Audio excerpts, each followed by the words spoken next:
Good evening and welcome. I'm Vincent McQuarrie. This is Africa 54. Water and food shortages are stoking frustrations in Mozambique. Large parts of southern Africa are scrambling for survival following a powerful cyclone that killed hundreds of people.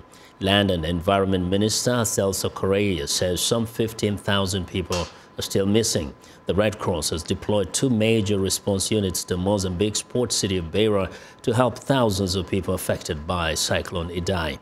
The Red Cross units are expected to provide basic sanitation facilities for up to 20,000 people and produce about 225,000 liters of clean water each day. That's enough to help 15,000 people. Aid officials say survivors are clinging to treetops. Some are trapped on the rooftops of homes, submerged in flood waters. Idai hit Mozambique, Zimbabwe and Malawi on March 14th, carrying sustained winds of up to 177 kilometers per hour and bringing torrential rain. The combined death toll reportedly stands at around 437 people. The United Nations says this could be one of the worst ever disasters to strike the southern hemisphere. The devastation to Mozambique from Cyclone Idai has made getting aid to survivors extremely difficult. Much of the infrastructure has been destroyed, and the heavy rains afterward have made ground travel nearly impossible. Meanwhile, people are hurt and hungry. VOA senior analyst Jeffrey Young spoke with officials from the UN World Food Programme and the International Federation of the Red Cross about the huge challenges they are facing. In the Mozambique port city of Beira and across the countryside, the devastation caused by tropical cyclone Idai and subsequent heavy rains has hampered the ability of first responders and relief groups to reach survivors. The huge logistical problems faced by aid organizations are described via Skype from Nairobi by the International Federation of the Red Cross's Yuluj Ishimwe. So many people who need humanitarian assistance are cut off from aid because the roads leading to their villages have been destroyed by the floods or are blocked by falling trees or debris. So the main challenge has been the challenge of access.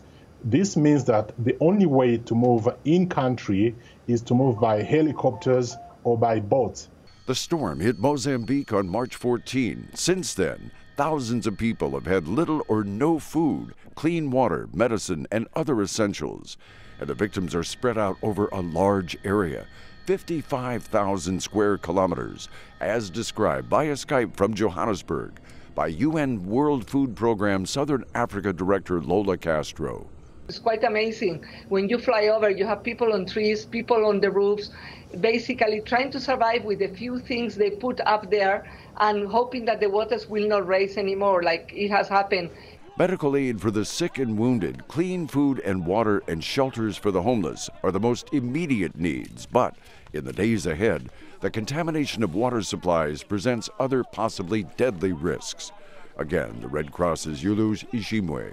We're talking about a number of waterborne diseases. So in the case of malaria, for example, we are providing mosquito nets so that people are protected from mosquito bites. For other diseases from contaminated waters, our teams, our volunteers have been distributing chlorine so that the water people are drinking can be purified. The Red Cross has deployed sanitation kits to prevent diseases and thousands of tents and temporary structures to house the homeless. Even more will be needed to sustain Idai's survivors. They have to somehow restore their own ability to feed themselves, as the WFP's Lola Castro points out. They were about to harvest this month there in this region of Mozambique and also in the area of Zimbabwe.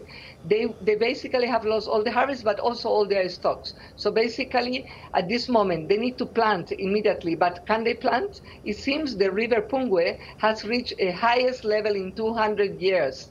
She joins other aid experts in saying that a concerted international effort is needed, first, to help cyclone survivors stay alive, and then to rebuild and improve infrastructure so they can better withstand the weather's rage. Jeffrey Young, VOA News, Washington. Northern Australia is bracing for a powerful cyclone that is expected to hit on Saturday. Authorities have begun evacuating about 2,000 people from areas in Cyclone Trevor's projected path as preparations in Australia are underway. 3 southern African countries continue to struggle with death and destruction brought on by Cyclone Idai. Here's viewers Zlatitsa Hoke.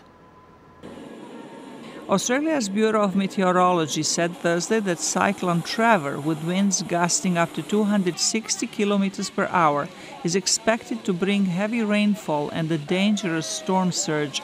Officials have declared emergency in part of the west coast of the Gulf of Carpentaria, where Trevor is expected to make landfall. The Bureau of Meteorology is forecasting that the cyclone will make landfall between Borroloola and Groote Eylandt during Saturday as a Category 4 severe tropical cyclone, with marine conditions in the Gulf deteriorating from this morning. Meanwhile, Zimbabwe, Mozambique and Malawi are still struggling with floods and the mounting death toll a week after Cyclone Idai lashed southern Africa.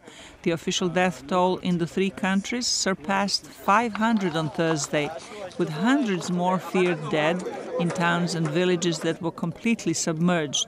A volunteer in Chimanimani says residents cannot make enough graves fast enough for all the dead.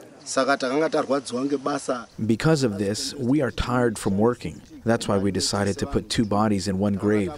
We were trying to make it easier because digging is hard without any mechanical aid to remove debris where the bodies were trapped. Cyclone Idai made landfall on the coast of central Mozambique on March the 14th, unleashing winds of more than 117 kilometers per hour and torrential rains that created an inland ocean across 3 nations.